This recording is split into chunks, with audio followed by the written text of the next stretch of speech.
Assalamualaikum warahmatullahi wabarakatuh.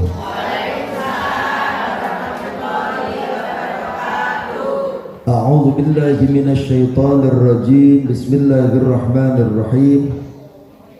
Alhamdulillahilladzi faddala bani Adam bil ilmi wal amal ala jami'il alam.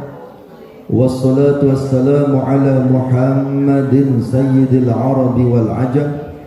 Wa ala alihi wa sahbihi ya nabi'il ulumi wal hikam, amma ba'd.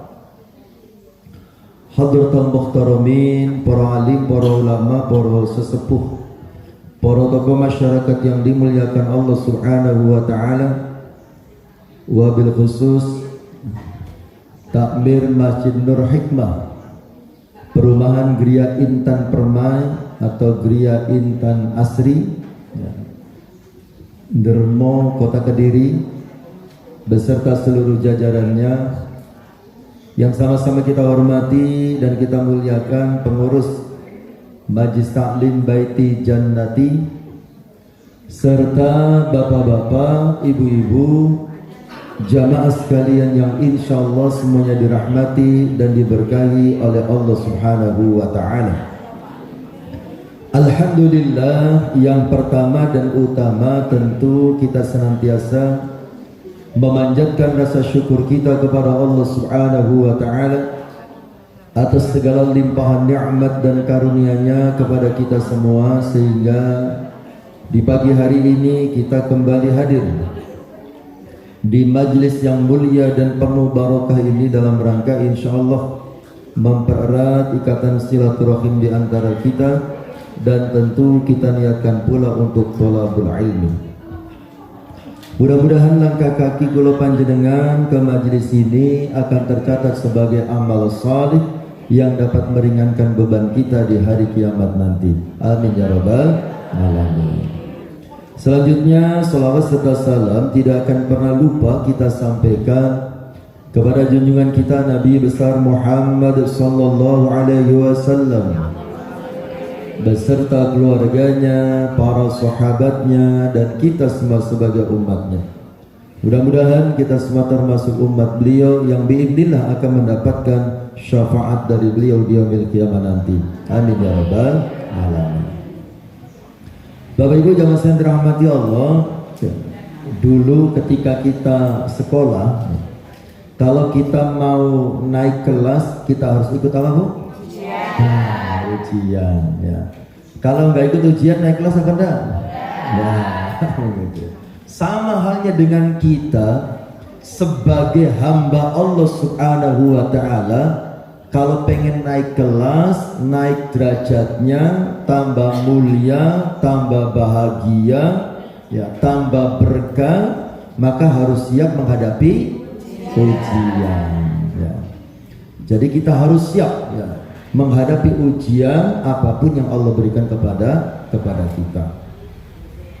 Apalagi bagi kita orang yang beriman, ya.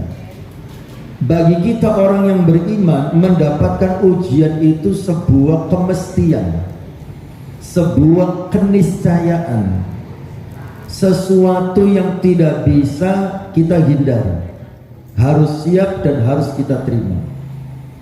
Niku sebagaimana Allah firmankan wonten surah Al-Ankabut ayat 2 dan ayat 3. Ya. Ayat berapa, Bu? Ayat 2 dan ayat 3. Diingat-ingat ya, soalnya hadiahnya sudah menunggu. Hati-hati, diingat-ingat, pokoknya apa yang saya sampaikan itu bisa jadi pertanyaan nanti. Surat apa, Bu? Al-Ankabut ayat 2 dan ayat 3. Di dalam ayat itu Allah, ya, menjelaskan kepada kita, ahasiban nasu ayyutraku ayyakulu amanna wa hum la yuftanun walaqad fatanna alladhina min qablihim fala ya'lamanna Allahu alladhina sadaqu wa la ya'lamanna al-kadhibin. Ahasiban nas, apakah manusia mengira ayyusroku, mereka dibiarkan, ayyakulu, berkata, amanna, kami telah beriman, wa hum la yuftanun, padahal mereka belum diuji. Apakah manusia mengira dibiarkan berkata kami telah beriman padahal mereka belum diuji? Walaqad fatannal ladzina min qablihim, dan sungguh telah kami uji orang-orang sebelum mereka. Jadi kita sebagai orang yang beriman ini ya, harus selalu siap ketika mendapatkan ujian dari Allah Subhanahu wa ta'ala. Karena orang-orang beriman sebelum kita itu juga sama diuji oleh Allah Subhanahu wa ta'ala. Bahkan ujiannya itu lebih berat daripada kita ya. Para nabi dan rasul kurang apa coba imannya kepada Allah? Kan lebih dahsyat daripada kita iman. Tapi ujiannya Masya Allah ya. Mungkin jenengan pernah mendengar ada nabi yang dikejar-kejar oleh umatnya, kemudian bisa bersembunyi di dalam pohon. Setan ngasih tahu itu nabinya bersembunyi di situ. Pohonnya digergaji, ditebang. Ya, akhirnya nabinya ya ikut kepotong. Gitu ya. Nabi Ayub diuji dengan penyakit yang sampai keluarganya sendiri nggak nyaman, nggak betah berada di sampingnya. Sampai habis-habisan uangnya, hartanya habis, keluarganya semuanya pergi dan seterusnya. Ya. Kanjeng Nabi ya, Nabi Muhammad SAW, kekasih Allah, manusia yang paling mulia, juga masih diuji oleh Allah Subhanahu wa ta'ala sebagai orang yang beriman. Dalam dakwahnya tidak mulus, tidak seperti dakwah kita zaman sekarang. Nabi dulu ketika dakwah itu dilempari batu, dilempari kotoran, diludahi, dibully, dianggap sebagai orang gila, difitnah, dianggap sebagai tukang sihir gitu, dan lain sebagainya. Walaqad fatannal ladzina min qablihim, kata Allah, sungguh telah kami uji orang-orang sebelum mereka ya. Jadi orang beriman itu pasti dapat ujian dari Allah Subhanahu wa ta'ala. Nah, tujuannya apa sih Allah menguji orang yang beriman itu? Fala ya'lamannallahu alladzina shadaqu, maka sungguh Allah akan mengetahui siapa yang benar dalam imannya. Wala ya'lamannal kadhibin, dan sungguh Allah akan mengetahui siapa yang berdusta dalam imannya ya. Jadi orang yang beriman itu ya pasti mendapatkan ujian dari Allah Subhanahu wa ta'ala. Nah, kemudian ujian itu secara garis besar itu kan terbagi dua. Ada ujian dalam bentuk nikmat, ada ujian dalam bentuk musibah ya. Semuanya itu ujian. Di mana kita bisa tahu nikmat itu ada yang ujian itu ada yang bentuknya nikmat, sesuatu yang enak. Ujian itu dalam bentuk musibah, sesuatu yang tidak enak. Itu Allah firmankan di dalam surah Al-Mulk ayat 2 ya. Surat apa Bu? Al-Mulk ayat berapa? Ayat 2. Ayatnya bagaimana? Alladzi khalaqal mauta wal hayata liyabluwakum ayyukum ahsanu amala. Alladzi zat khalaqa, yang telah menciptakan, al-mauta, kematian, wal hayata, dan kehidupan. Allah menciptakan ada yang mati, ada yang hidup. Mati atau kematian itu sesuatu yang tidak enak, simbol sesuatu yang tidak enak. Kehidupan atau hidup simbol sesuatu yang enak. Kenapa Allah menciptakan ada yang mati, ada yang hidup, ada yang enak, ada yang tidak enak, ada yang sukses, ada yang gagal, ada yang sehat, ada yang sakit, ada yang kaya, ada yang miskin, ada yang pejabat, ada yang rakyat? Kenapa Allah menciptakan dua hal yang berbeda, ada yang enak, ada yang tidak enak? Kata Allah dalam ayat selanjutnya, liyabluwakum, supaya Allah menguji kalian. Ayyukum, siapa di antara kalian ahsanu amala, yang paling baik amalnya. Jadi yang dilihat oleh Allah itu siapa yang paling baik amalnya, bukan siapa yang kaya, siapa yang miskin, bukan kekayaan dan kemiskinannya yang dinilai oleh Allah, Yang dinilai adalah siapa yang paling baik amalnya. Dikasih badan sehat, uang banyak, waktu longgar, nah itu kan nikmat. Ya. Apakah dia baik di hadapan Allah? Belum tentu. Kalau uang banyak, badan sehat, waktu luang dia gunakan untuk taat kepada Allah, berarti dia baik. Berarti dia sukses, diuji dengan nikmat. Tambah rajin ngajinya, tambah dermawan, tambah banyak sedekahnya, tambah baik dengan orang, gitu ya. Nah, berarti dia sukses dengan nikmat, dengan ujian dalam bentuk nikmat. Tapi kalau dikasih badan sehat, uang banyak, waktu longgar, ya, tidak digunakan untuk taat, tapi digunakan untuk maksiat, berarti dia gagal dengan ujian nikmat. Ya. Makanya kalau kita bertambah fasilitas hidupnya, bertambah nikmatnya, itu harus bertambah taatnya. Ya. Berarti kita sukses dengan ujian nikmat kalau bertambah taatnya. Tapi kalau bertambah nikmatnya, bertambah fasilitas hidupnya, tapi tidak bertambah taatnya, gagal berarti. Ya, seperti yang sering saya contohkan dulu, ketika kita punya HP hanya bisa untuk SMS dan telepon, kita masih sempat buka Al-Quran. Sekarang dikasih HP dengan segudang aplikasi yang memanjakan mata dan memanjakan hawa nafsu kita. Apakah dengan HP yang semakin canggih tambah rajin baca Qurannya? Karena kemana-mana tidak perlu bawa Al-Quran, Al-Qurannya sudah ada di HP. Ya.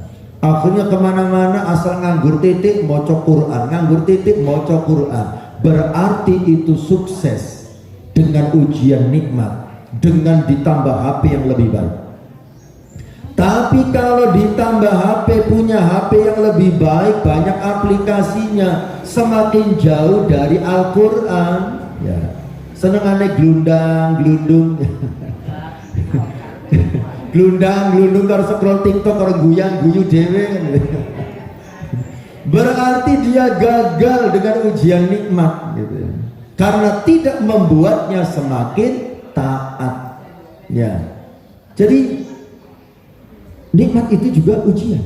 Ya. Kalau nikmat digunakan untuk taat, berarti sukses dia dengan ujian yang Allah berikan.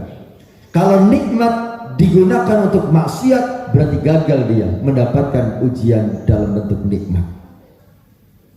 Kemudian, ya, sebaliknya ada yang diuji dengan sesuatu yang tidak enak. Ya.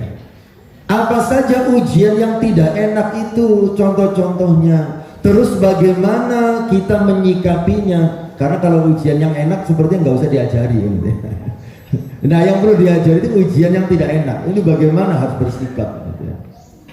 Tapi sekali lagi, Bapak Ibu yang dirahmati Allah, kita itu tidak boleh merasa hidupnya paling susah, ya.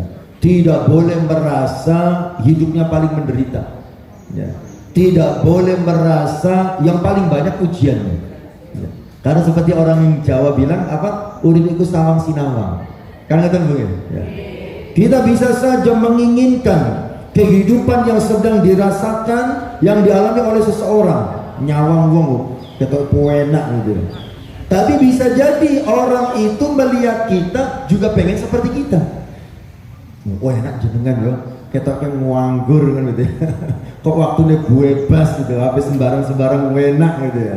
Aku repot loh, kaken penggawean lah gitu. Ya, yang sibuk banyak pekerjaan ngelihat yang nganggur ketoknya enak gitu ya.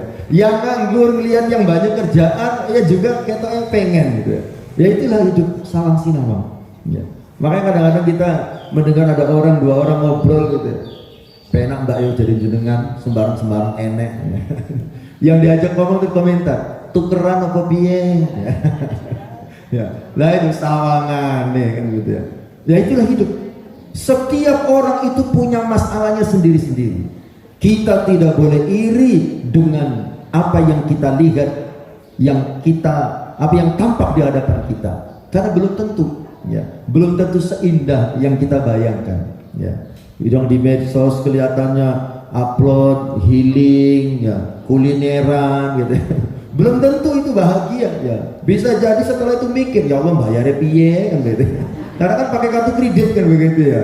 Pakai kartu kredit itu kan kelihatannya kan bebas gitu ya. Tapi di akhir bulan tagihannya menumpuk kan begitu. Ya, mumet gitu. Sawang sinawang. Ya. Baik. Bapak Ibu yang dirahmati Allah Subhanahu wa taala. Kemudian sekarang kita lihat contoh ujian dalam bentuk musibah, ya. Contoh ujian dalam bentuk sesuatu yang tidak enak, ya. Kalau yang pertama tadi kan ujian dalam bentuk nikmat, ya. Nah sekarang ujian dalam bentuk musibah, itu yang seperti apa contohnya, kemudian bagaimana sikap kita, ya. Disebutkan di dalam, tadi ayatnya sudah dibaca. Kita baca dari Al-Baqarah 155 sampai 157, ya. Dalam Al-Baqarah 155 Allah berfirman, "Wala nabluwannakum bisyai'im minal khaufi wal ju'i wa naqsim minal amwali wal anfusi wath thamarat wa basyiris sabirin." Kata Allah, "Wala nabluwannakum." Ini kalau kita kupas dari sisi bahasa, ya. Dalam kalimat itu ada la. Itu kalau dalam kata bahasa Arab namanya lam taukid. Lam taukid itu satu kata yang fungsinya untuk menguatkan makna, ya. Maknanya adalah sungguh, ya.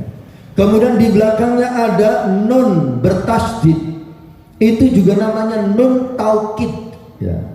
Yang pertama lam taukid, yang kedua nun taukid, fungsinya sama, untuk menguatkan makna, ya. Ini kan kalau dari sisi makna, ya, kami akan menguji kalian. Kalau kita mengatakan hanya begitu, kami akan menguji kalian, biasa. Tapi kalau dikasih lam dan nun tadi, sungguh-sungguh kami akan menguji kalian. Lah itu, ya. Jadi bukan mungkin Allah akan menguji, tapi sungguh-sungguh Allah akan menguji. Ya. Jadi ujian dari Allah itu sebuah kemestian. Ujian dari Allah itu sesuatu yang tidak bisa kita hindari, ya, pasti terjadi dalam kehidupan kita, ya. Sekalipun ujiannya beda-beda antara yang satu dengan yang lain, tapi itu pasti, ya. Siapapun, ya, sehebat apapun, sekaya apapun, gitu ya, seberkuasa apapun, pasti ada ujiannya, pasti sesuatu yang tidak bisa dihindari. Karena Allah sendiri yang mengatakan, "Walanabluwannakum," dan sungguh kami akan menguji kalian. Ujiannya dengan apa? Bisyai'in, dengan sedikit, minal khaufi, rasa takut. Nah, sebelum kita lanjutkan contoh-contoh ujiannya, menarik juga dikupas. Bisyai'in, dengan sedikit. Nah, ini perlu dipahami.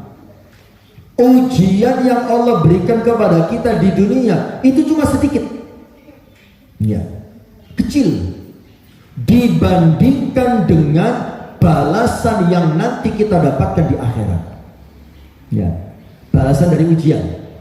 Kalau orang itu lulus dengan ujian, balasannya pahala tanpa batas, ya.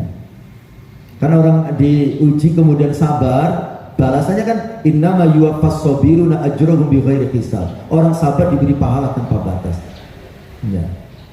Tapi kalau orang yang diuji sedikit tadi, bisyai'in, sedikit tadi, dia tidak sabar, ya, dia gagal menghadapi ujian itu, maka balasannya di akhirat dalam bentuk siksa, azab yang sangat besar. Jadi ujian di dunia itu cuma sedikit, ya, bisyai'in, sedikit kata Allah, dibandingkan dengan balasan di akhirat, ya. Makanya terserah kita mau mendapatkan balasan yang besar dalam bentuk pahala atau balasan yang besar dalam bentuk azab, ya. Itu pilihan, terserah kita. Ujian itu pasti, ya, lulus dan tidaknya itu pilihan, terserah kita memilih, ya. Pengen milih lulus berarti harus sabar. Pengen milih gagal berarti ya harus tidak sabar atau melanggar syariat. Ya. Jadi ujian itu bisa sedikit, ya. Sedikit sekali. Ya. Kan cuma sebentar. Ya. Cuma sebentar di dunia ini ya, paling berapa sih? Ya. Masih ingat usia umat Kanjeng Nabi? Kata Kanjeng Nabi antara 60 sampai 70 ya. A'maru ummati, umur umatku, ya. Ma baina sittin wa sab'in, itu antara 60 sampai 70. Wa aqalluhum man yajuzu dzalik, dan sedikit sekali yang bisa lebih dari itu. Jadi kalau yang sudah ada lebih dari 70, nah itu bonus ya. Itu jarang-jarang gitu ya. Makanya disyukuri ya. Dengan cara apa? Perbanyak ibadah. Ya, jadi kembali lagi ya. Ujian itu cuma sedikit. Ujian itu cuma sebentar dibandingkan dengan balasannya nanti di akhirat. Di akhirat itu khalidina fiha, selamanya di akhirat itu. Ya. Nah, tinggal pilih ya. Di akhirat itu tempat cuma ada dua, surga atau neraka. Yang lulus ujian ditempatkan di surga, yang gagal ujian ditempatkan di neraka. Itu pilihan. Ya, makanya jangan sampai salah pilih ya ketika menjawab ujian dari Allah ya. Ya multiple choice kan itu ya, pilih yang ganda itu ya. Nah, kita disuruh milih ya, silakan ya. Nah, kembali lagi ya. Kita diuji itu cuma sedikit ya. Apa yang sedikit itu? Contohnya bisyai'in minal khaufi, sedikit rasa takut ya. Ujian dari Allah itu ya. Rasa takut dari apa? Ya seperti ancaman ya, atau perang, ketidakamanan ya. Seperti situasi global saat ini, ada perang Amerika dengan Iran ya, Amerika dengan Israel bergabung melawan Iran ya. Itu kan dampaknya secara global, mempengaruhi ekonomi dunia ya. Kita takut, kita khawatir ya. Ya, itu bagian ya. Ada rasa takut, rasa khawatir itu bagian dari ujian Allah Subhanahu wa taala. Yang membedakan nanti bagaimana kita meresponnya ya. Merespon rasa khawatir itu. Ya, apakah kita stres menghadapinya atau kita tetap tenang? Ya, ya itu pilihan. Ya, rasa takut, rasa khawatir, ya. Ada ancaman, ada ketidakamanan, atau seperti beberapa tahun yang lalu yang mudah-mudahan tidak balik lagi ya, zamannya pandemi gitu ya. Ya. Kita kan dipenuhi rasa takut dan rasa khawatir. Penyakit yang paling banyak tumbuh pada saat itu adalah asam lambung. Ya, orang asam lambungnya pada naik gitu ya. Ya, termasuk saya Bu, saya asam lambungnya naik waktu itu. Asam lambung naik. Ya. Kenapa? Ya, karena bisa jadi ya semuanya hampir memiliki masalah yang sama. Ya ada rasa khawatir, rasa takut dan seterusnya. Ya mau nggak mau ya, saya pun terkena imbasnya, asam lambung ikut naik gitu ya. Sama mikir juga. Itu adalah ujian. Ya, itu ujian dari Allah Subhanahu wa taala. Kemudian wal ju'. Ya. Ujian dalam bentuk musibah yang berikutnya adalah rasa lapar. Ya, krisis pangan, kemiskinan. Ya. Nah, itu bagian dari ujian dari Allah Subhanahu wa taala. Seperti yang dihadapi oleh saudara-saudara kita di daerah-daerah konflik gitu ya, di Gaza, ya.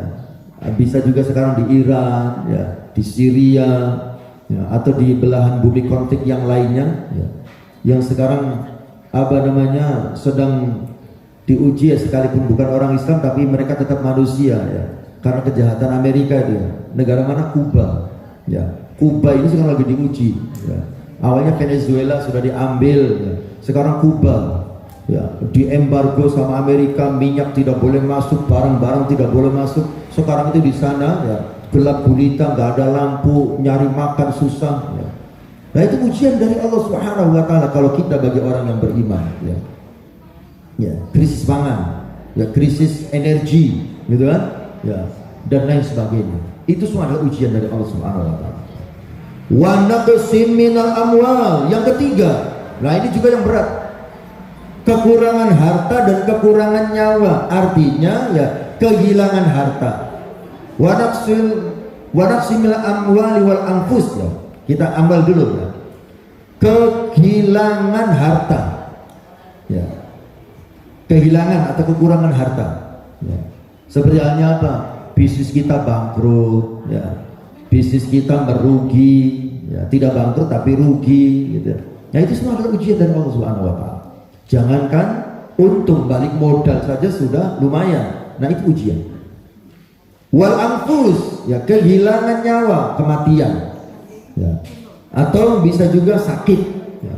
Diuji oleh Allah, sakit berkepanjangan, tidak sembuh-sembuh, atau ditinggal oleh orang-orang yang kita cintai, pasangan kita, anak kita, orang tua, mertua, saudara, ya itu semua adalah ujian, ya. Saya mungkin pernah bercerita sama jenengan, ya, karena ini menurut saya ujian yang sangat luar biasa, ya, bagi kita di daerah aman, ya, bukan daerah konflik, ya. Kehilangan harta dan kehilangan nyawa secara bersamaan, ini kan ujian yang sangat berat. Saya mungkin pernah bercerita di Lamongan, di daerah mertua saya, ya, ada orang kaya raya, ya, dia punya ruko 2, ya, dia pergi sholat Jumat, pulang sholat Jumat 2 rukonya terbakar, ya. Tidak hanya ruko yang terbakar, istrinya, anak perempuannya dan ibunya terpanggang hidup-hidup di lantai 2, ya.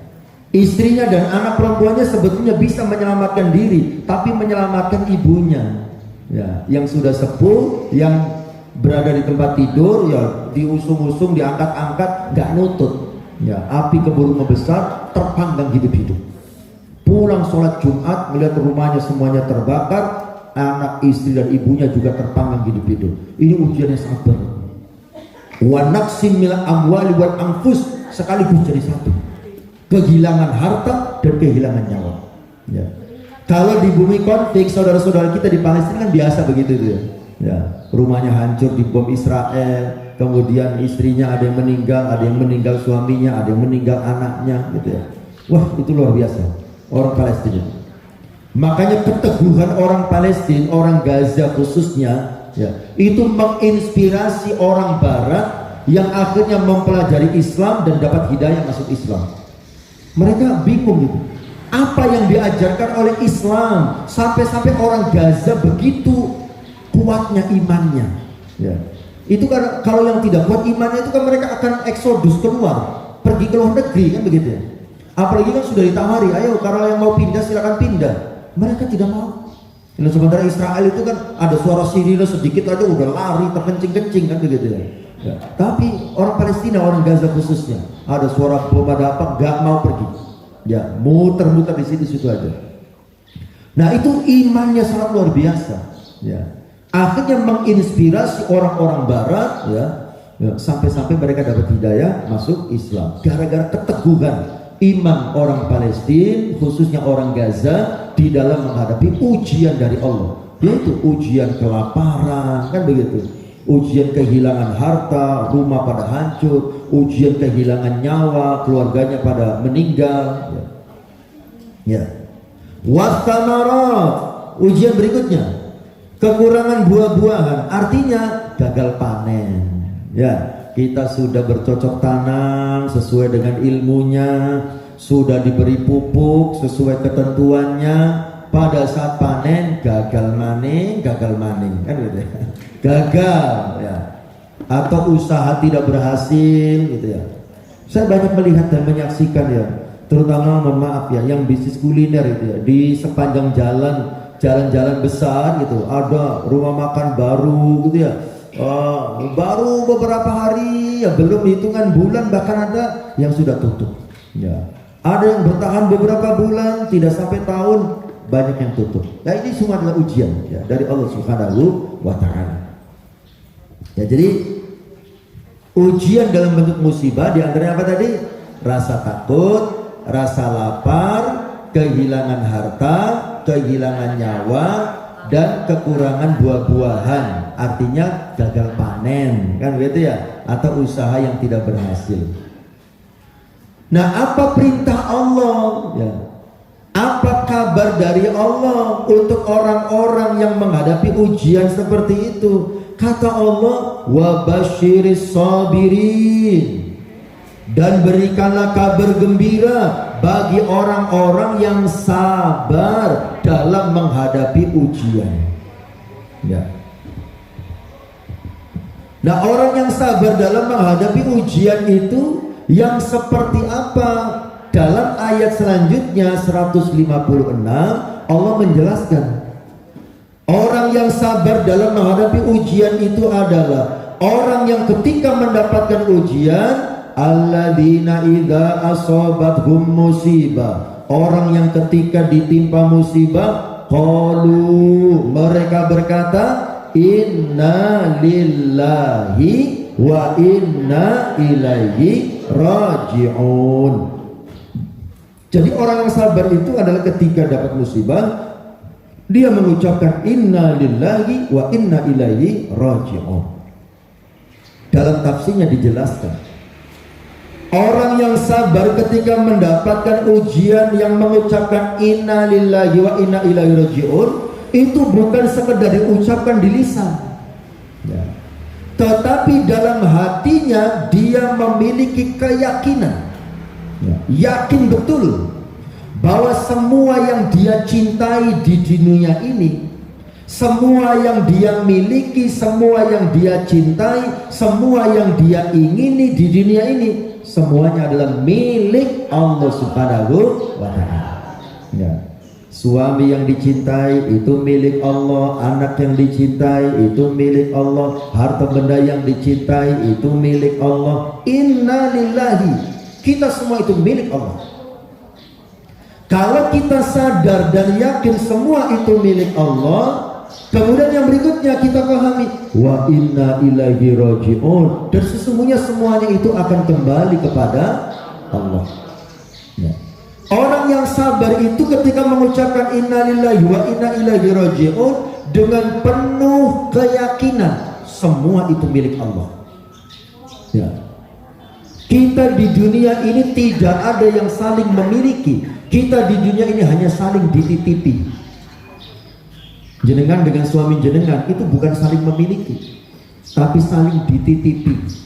Ya, jenengan dititipi suami, suami dititipi jenengan. Kita sebagai orang tua punya anak, kita bukan punya anak, tapi dititipi anak oleh Allah Subhanahu wa ta'ala.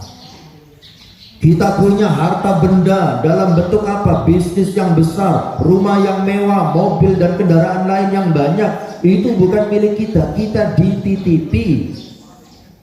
Kalau kita memahami semua yang kita cintai, semua yang kita miliki itu semua adalah titipan dari Allah Subhanahu wa ta'ala, maka pada saat titipan itu diambil sama yang punya, maka kita akan bisa menerima dengan lapang dada. Oh, itu titipan. Nah, seperti yang sering saya ilustrasikan, saya gambarkan, saya contohkan, kita perlu belajar dengan tukang parkir. Nah, masih ingat ya? Kita perlu belajar sama tukang parkir. Coba lihat tukang parkir itu. Setiap hari dititipi banyak mobil, setiap hari dititipi banyak sepeda motor. Apa ada tukang parkir yang membusungkan dada, menyombongkan diri karena mobilnya banyak, motornya banyak? Tidak ada. Biasa saja. Kemudian mobilnya diambil satu persatu, habis tak tersisa. Sepeda motornya diambil satu persatu, habis tak tersisa. Apa jenengan pernah lihat ada tukang parkir yang nangis guling-guling? Ya Allah, mobilku habis, motorku habis. Apa ada tukang parkir yang nangis guling-guling? Tidak ada. Biasa aja, ngopi, rokok, jedal-jedul kan gitu ya. Ya, santuy begitu ya. Kenapa tukang parkir bisa santai begitu? Ketika banyak mobilnya, banyak motornya, dia tidak sombong. Ketika habis mobilnya, habis motornya, dia tidak nangis. Kenapa? Karena dia menyadari semua itu adalah titipan yang suatu saat akan diambil sama yang punya. Kita pun begitu, harus belajar di dalam hati kita.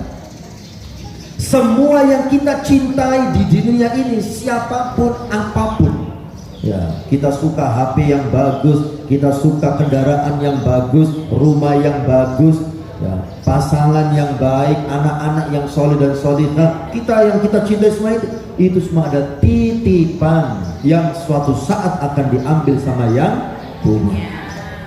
Nah, orang yang sabar itu orang yang meyakini betul semua itu adalah milik Allah Subhanahu wa ta'ala. sehingga pada saat kehilangan dia boleh bersedih, ya, tapi tidak berlebihan. Ya. Karena Kanjeng Nabi juga ketika anaknya meninggal, ya, Ibrahim meninggal, Kanjeng Nabi juga menangis, ya, tapi menangisnya tidak berlebihan, ya, tidak sampai tantrum gitu, guling-guling gitu ya. Karena ada orang yang kehilangan orang yang dicintainya sampai nangis guling-guling gitu ya, ya, sampai diajak ngomong gak iso, ya. Kalau dinasihati ngamuk kan gitu ya, ya itu sedih yang berlebihan, ya. Itu pernah terjadi di zaman Rasulullah SAW. Ada seorang wanita, Nabi sedang lewat di sebuah pemakaman, melihat ada seorang wanita yang sedang menangis luar biasa di atas kuburan. Ya, bisa jadi yang meninggal itu anaknya atau suaminya atau siapapun yang dia cintai. Nangis. Nabi memberikan nasihat, ittaqi wasbiri, bertakwalah kamu kepada Allah dan bersabarlah. Wanita itu jawab, kan begitu ya. Jawab, kalau terjemah bebas begini, sampai enak ngomong gitu, gak ngerti masalahku piye, aku iki lho sing mengalami musibahnya. Nah begitu ya, dia menjawab begitu. Kemudian Nabi pergi aja, ya, ditinggal pergi, ya. Kemudian wanita itu ada yang ngasih tahu, sampai ngomong asal aja, ini Kanjeng Nabi mau, ya Allah, masa tuh? Iya, langsung mengejar sampai di rumah Kanjeng Nabi. Kemudian dia meminta maaf. Kemudian apa kata Rasulullah? As-sabru fis sodamatil ula. Yang namanya sabar itu adalah pada pukulan yang pertama. Artinya sabar yang bernilai dan berpahala di hadapan Allah adalah saat pertama kita mendapat musibah. Ya, itu namanya sabar yang berpahala itu di situ. Saat pertama kita mendapat musibah, kemudian kita sabar, disitulah sabar yang berpahala. Bukan setelah tenang, bukan setelah berhari-hari, gitu ya. Ya, setelah 3 hari, setelah seminggu, ya alhamdulillah saya sudah bisa menerima. Bukan. Yang saat pertama musibah itu datang, itulah sabar yang bernilai. Fis sodamatil ula, kata Rasulullah. Pada saat pertama musibah itu datang, ya, itulah sabar yang mulia, sabar yang berpahala. Ya. Makanya Bapak Ibu yang dirahmati Allah, ya, kita terus berusaha meyakinkan dalam hati dan pikiran kita, semua yang ada ini milik Allah. Ya. Ya. Semua yang ada itu milik Allah, bukan milik kita. Kita cuma dititipi, ya. Sehingga suatu saat diambil sama Allah, kita tidak sakit hati, tidak kecewa, tidak sedih berlebihan. Bapak Ibu yang dirahmati Allah, tapi kalau di Jawa, kalau pasangannya meninggal kemudian kelihatan kok tenang, anteng, malah dicurigai. Sampai ini kok bojone mati kok meneng. Jangan-jangan sudah punya gantinya lah. Dicurigai. Padahal dia tenang itu mencoba untuk sabar sesuai dengan hadis Kanjeng Nabi, ya. Ya, tapi kadang kalau di Jawa malah dicurigai. Sampai itu gak nangis, gak piye-piye. Padahal mencoba sabar gitu. Yo piye meneh wis takdire. Kita aku tenang ae. Malah dicurigai. Ya. Tapi memang harus begitu. Ya harus sabar, ya. Harus tetap tenang, ya. Tidak boleh berlebihan saat mengekspresikan, ya, apa namanya, kesedihan. Bapak yang dirahmati Allah. Nah kemudian, ya, terkait dengan ucapan inna lillahi wa inna ilaihi raji'un ini, ada pelajaran yang bisa kita petik dari hadis Nabi SAW yang pernah diamalkan oleh seorang sahabiah. Sahabiah itu sahabat perempuan, ya. Mungkin jangan pernah mendengar kisah Ummu Salamah, ya. Abu Salamah suaminya satu ketika pulang ke rumah, menemui Ummu Salamah, menemui istrinya. Istriku, tadi baginda Rasul bersabda, ya. Jadi zaman dahulu bapak-bapak itu, ya, kalau habis bepergian dari majelis taklim, ya, waktu itu kan majelis Rasulullah atau dari sholat Jumat, gitu ya, kan di sholat Jumat Rasulullah berkhutbah, ada ilmu. Itu para suami kalau pulang ke rumah itu selalu mengumpulkan istri dan anaknya, anak perempuannya, kemudian menyampaikan hadis dari Rasulullah tadi. Istriku, tadi Rasulullah bersabda. Nah, jenengan pun begitu Bu ya. Jadi kalau suami harus habis sholat Jumat, pulang sholat Jumat, jenengan tanya kalau suaminya nggak bercerita. Itu seharusnya suami itu bercerita, Bu sini kumpul-kumpul. Ya. Tadi khotib menyampaikan begini. Paham ya? Ayo kita amalkan sama-sama. Kalau suaminya nggak cerita, jenengan yang nanya, Pak tadi sholat Jumat dapat apa? Wih, maaf ya, tadi aku khusyuk ya. Aku tidak terlalu memperhatikan ya, karena turu.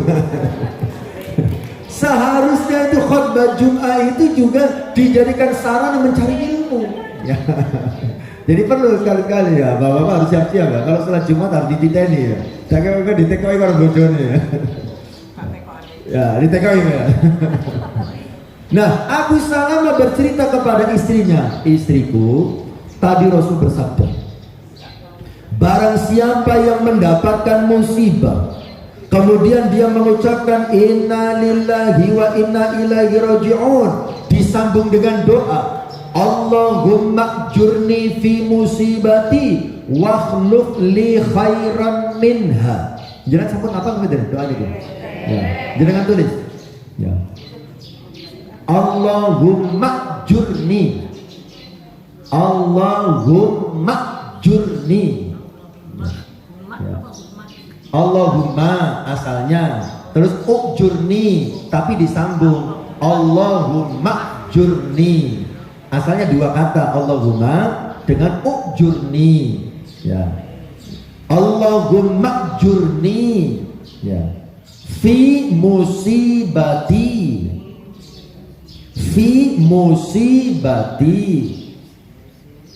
wakhluf, kha kemudian fa, wakhluf, bukan makhluk, bukan luf, ya, seperti love cinta, love, ya, wakhluf, ya, wakhluf li khairan minha. Apa doa ini artinya? Innalillahi wa inna ilaihi raji'un. Sesungguhnya kita milik Allah dan kita akan kembali kepada Allah. Allahumma ajurni fi musibati. Ya Allah, berikanlah pahala dalam musibahku ini. Berikanlah pahala dalam musibahku ini. Wakhluf li khairan minha, dan berikanlah ganti yang lebih baik darinya. Dan berikanlah ganti yang lebih baik darinya. Ya, seumpama musibah kehilangan HP, seumpama baca inna lillahi wa inna ilaihi raji'un, Allahumma ajurni fi musibati wa akhlif li khairan minha. Apa kata Kanjeng Nabi? Maka Allah akan menggantinya dengan yang lebih baik. Maka Allah akan menggantinya dengan yang lebih baik. Ya. Jadi ketika dapat musibah, ya, terutama musibah yang terkait dengan kehilangan, apakah kehilangan kesempatan, ya, apakah kehilangan harta, kehilangan orang yang dicintai, pokoknya kehilangan. Baca doa itu, inna lillahi wa inna ilaihi raji'un, Allahumma ajurni fi musibati wa akhlif li khairan minha. Nanti akan diberi gantinya dengan yang lebih baik. Ummu Salamah mempraktekkan, ya, qadarullah, takdir Allah, suaminya meninggal duluan. Ya. Ketika suaminya meninggal, dia membaca doa tadi, inna lillahi wa inna ilaihi raji'un, Allahumma ajurni fi musibati wa akhlif li khairan minha. Tapi dia bertanya-tanya sendiri dalam hatinya, tapi masalahnya siapa yang lebih baik dari Abu Salamah? Ya, karena Abu Salamah itu seorang laki-laki yang sangat baik. Ya, katakan Nabi nanti diganti dengan yang lebih baik. Tapi Ummu Salamah batin, sopo sing luwih apik ketimbang bojoku. Nah, siapa yang lebih baik dari Abu Salamah? Tetapi Rasulullah tidak pernah menyalahi janjinya. Ya, tidak lama setelah itu Rasulullah datang melamar Ummu Salamah. Nah, laki-laki yang lebih baik ternyata adalah baginda Rasul Muhammad sallallahu alaihi wasallam. Ya, jadi inilah keutamaan istirja. Istirja itu ucapan innalillahi wa inna ilaihi raji'un yang disambung dengan doa tadi. Ya, kita akan diganti dengan yang lebih baik. Kehilangan uang atau kehilangan pekerjaan seumpama gitu ya. Ya, kehilangan bisnis, kehilangan apapun. Baca ini, ya, insya Allah Allah akan menggantinya dengan yang lebih baik. Nah, Bapak Ibu yang dirahmati Allah Subhanahu wa taala, kalau kita sudah bersabar saat menghadapi ujian, ya, perlu dipahami lagi ya, Bapak Ibu yang dirahmati Allah, sabar itu di samping mengucapkan tadi innalillahi dan meyakini semua milik Allah, sabar itu juga ditunjukkan dengan perbuatan. Ya. Artinya, ya, kalau kita kehilangan pekerjaan, sabar itu dimaknai kita menerima, tapi kita tetap berikhtiar mencari pekerjaan, ya, yang tentu akan lebih baik. Ya, tetap terus berikhtiar. Ya, bukan berarti sabar itu kemudian diam, nggak ngapa-ngapain, bukan. Ya, sabar itu bukan mundur, sabar itu bukan menyerah, sabar itu bukan diam. Sabar itu artinya kita tetap bertahan dalam ikhtiar yang sedang kita lakukan. Jadi tetap berikhtiar, tapi dengan sabar, ya, menyerahkan semua hasilnya kepada Allah. Ikhtiar itu ya bagian dari sabar itu sendiri. Jadi sabar itu bukan pasif, tapi aktif. Ya. Bapak Ibu yang dirahmati Allah, nah kemudian apa janji Allah bagi orang yang sabar ketika mendapat musibah? Nah ini, ada 3 balasan yang akan Allah berikan ketika kita sabar saat mendapatkan musibah. Disebutkan dalam ayat selanjutnya, ayat 157. Kata Allah, ulaika alaihim salawatun min rabbihim wa rahmah. Ulaika mereka itu, alaihim untuk mereka, salawatun min rabbihim wa rahmah, mendapatkan solawat dari Allah. Solawat dari Allah itu artinya keberkahan yang berlimpah. Ya. Jadi pertama yang akan Allah berikan pada orang yang sabar apa? Keberkahan yang berlimpah. Padahal keberkahan saja maknanya itu sudah berlimpah. Kebaikan yang berlimpah itu namanya keberkahan. Nah ini keberkahannya berlimpah. Ya, lebih banyak lagi. Yang namanya berkah itu adalah ziyadatul khairi alal khairi, bertambah-tambahnya kebaikan, itulah berkah. Jadi berkah artinya apa, Bu? Bertambah-tambahnya kebaikan, itulah berkah. Saat kita kehilangan pekerjaan, kemudian kita sabar, dalam artian kita tidak melanggar syariat Allah. Lawan dari tidak sabar itu artinya adalah durhaka. Ya, ya. Durhaka kepada Allah, maksiat kepada Allah, itu tidak sabar. Dikasih sakit, dia tidak sabar, nyari jalan pintas. Jalan pintas pengen sembuh, nyari pengobatan alternatif yang melanggar syariat. Jalan pintas ada lagi, jalan pintas mengakhiri hidup, nyemplung ke sungai berantas. Nah itu kan berarti tidak sabar dengan ujian sakit. Ada yang diuji dengan ekonomi, tidak kuat, ya. Kemudian mencari jalan pintas. Ada jalan pintas pengen sukses, mencari pesugihan. Ya. Ada jalan pintas karena frustasi, tidak kuat dengan masalah ekonomi, nyemplung lagi sungai berantas. Ya, itu semua jalan pintas. Itu namanya orang-orang yang tidak sabar. Ya. Apakah dengan mencari jalan pintas agar cepat selesai masalahnya? Apakah mencari jalan pintas mengakhiri masalahnya dengan mengakhiri hidupnya? Itu sama-sama orang yang tidak sabar. Jadi orang yang bersabar itu dia menerima takdir Allah sambil tetap terus berikhtiar. Ya, itu sabar yang benar. Menerima takdir Allah sambil tetap terus berikhtiar. Apa yang akan didapatkan? Pertama, keberkahan yang berlimpah. Ya. Keberkahan yang berlimpah. Kemudian yang kedua, warahmah, diberi rahmat. Ya, rahmat itu kasih sayang Allah Subhanahu wa taala. Bentuknya apa? Ya.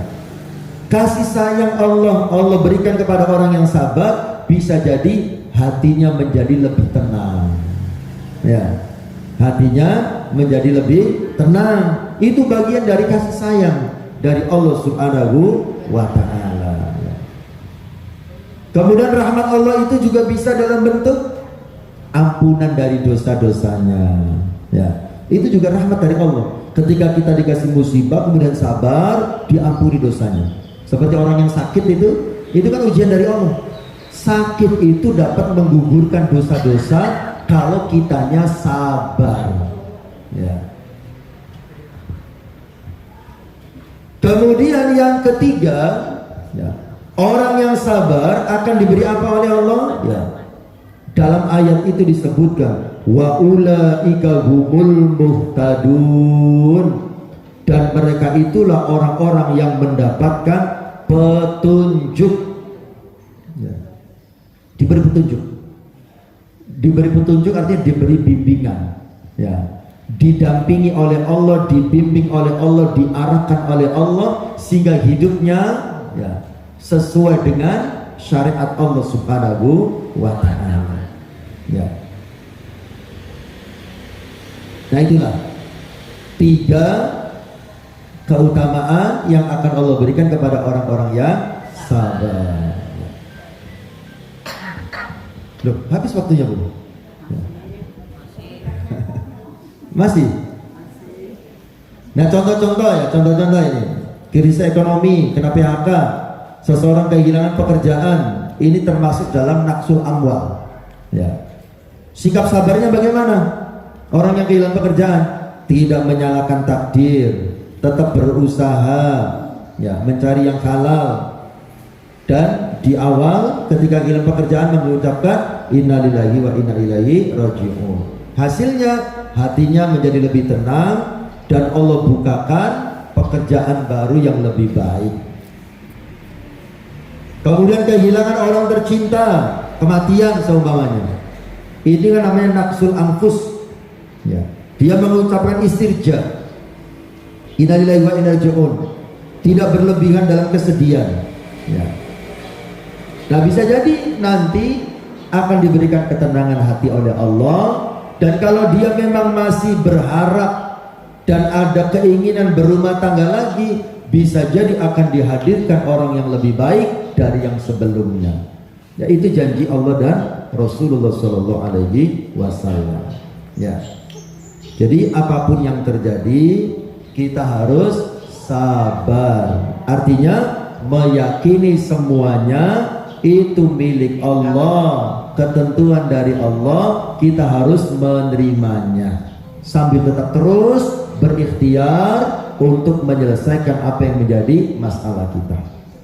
Baik, ibu-ibu, bapak yang dirahmati Allah, saya kira ini yang bisa disampaikan. Kalau ada yang mau didiskusikan, dipersilakan. Kalau tidak ada, ya kita cukupkan. Terima kasih Ustadz, materinya sangat bermanfaat sekali buat kita semua. Semoga apa yang disampaikan Ustadz pada hari ini bisa dipraktekkan sehingga kita meskipun menerima ujian tetap sabar, menjalaninya dengan nikmat nggih, Ustadz nggih. Baik, acara selanjutnya tanya jawab. Mungkin saya buka 3 pertanyaan yang bisa diajukan untuk Ustadznya. Pertanyaan pertama. Assalamualaikum warahmatullahi wabarakatuh. Ustadz mau tanya, maaf ini di luar tema. Sebentar lagi kan Idul Adha Ustadz ya. Bolehkah kita niat pada saat kurban itu niat akikah? Sahabat ngaten matur nuwun. Assalamualaikum warahmatullahi wabarakatuh. Langsung dulu. Oh, nanya dulu. Pertanyaan kedua. Ada pertanyaan bunda-bunda semua? Mungkin.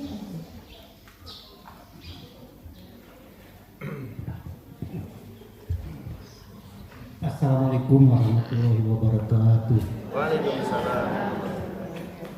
Mohon maaf Pak Ustadz, mau tanya masalah sabar ini.